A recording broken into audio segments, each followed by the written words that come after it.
At the beginning of 2023, I spent days searching for a solution on Google due to a persistent error that prevented my PC from booting into Windows 11. Eventually, I gave up and completely removed Windows. As a Linux desktop user for the past decade, switching over wasn't as painful for me as it might be for others. However, the Linux desktop still has its flaws and limitations, such as the lack of commercial industry-standard software.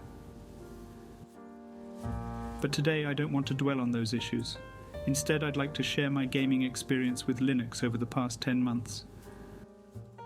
I'm in my mid-30s and have always been a casual gamer. I don't play competitive multiplayer games and am mostly drawn to story-rich games, so here are the games I played the most this year.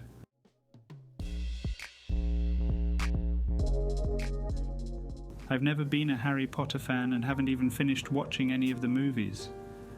The only reason I picked up this game was for my wife, who is a big Harry Potter fan. She has loved all the books and movies since she was in school.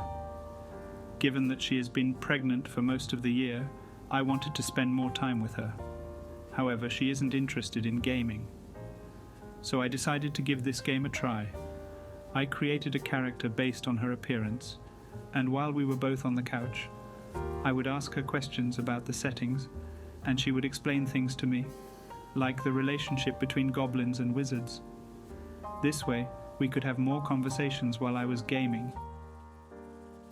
I did enjoy the game. The story is interesting, the graphics are gorgeous, and the combat is satisfying. However, it does become repetitive after around 20 or 30 hours of gameplay. Oh, and there's this one character with a very punchable face. The game runs well on Linux despite some optimization issues.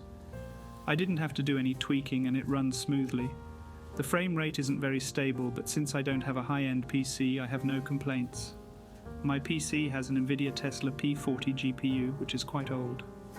For most games, I followed optimization guides from this one guy and played at 1440p. In Hogwarts Legacy, I get around 50 to 60 FPS without OBS capturing.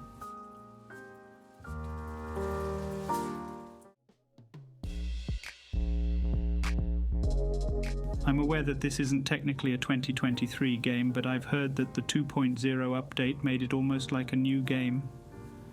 Since I hadn't played it before, I was excited to give it a try, along with the Phantom Liberty DLC. This game also runs perfectly on Linux. Again, due to my PC's hardware, the frame rate isn't great, but it's mostly stable. I'm getting around 40 to 50 FPS most of the time with the help of FSR, and it's very playable for me. In my opinion, this is the game of the year. It's just amazing to play. The main story, the side quests, the music, the combat system, the voice acting, everything is great. I know it had a disastrous launch back in 2020, and I'm glad I only started playing it this year. I'm pretty sure I'll continue playing it in the coming year too, so Hanako will have to wait a little longer.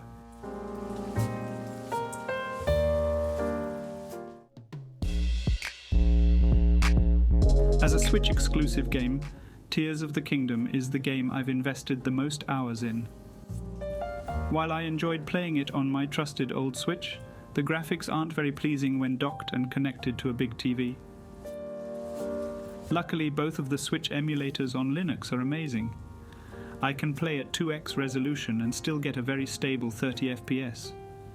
The overall experience is much better. With the help of some graphic mods, the game also looks much better in emulators. If I had to pick one game that was released in 2023, this would be it. I don't need to explain how great the game is, obviously. Even if you have a Switch, I would still recommend playing it on your PC for a better experience.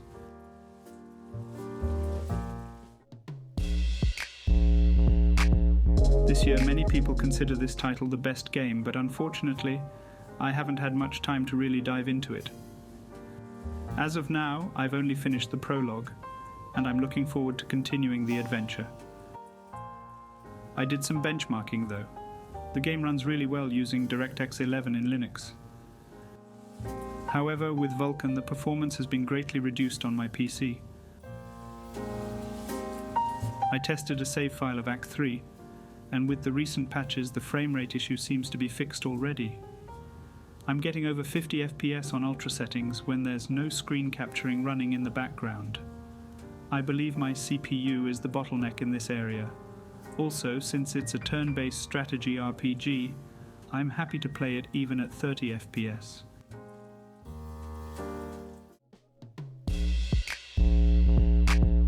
This game may not be a mainstream title for most people, but if you had a Nintendo DS back in the day, you might know how amazing this game is. The original classic was released in 2011, and this remastered version brings cleaner and smoother graphics. I played the DS version many years ago and was extremely excited to replay this masterpiece. This game isn't for everyone, though, but if you're into great storytelling games, this is one you don't want to miss. It's not a long game, though. I recently finished it in less than 20 hours.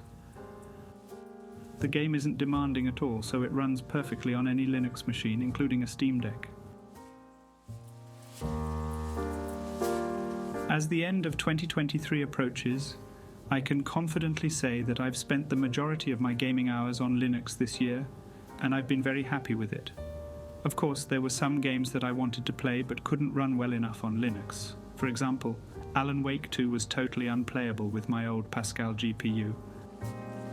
However, it's not a big deal. Right now I'm expecting a new baby, so I don't want to spend money on upgrading anything since everything is still working fine.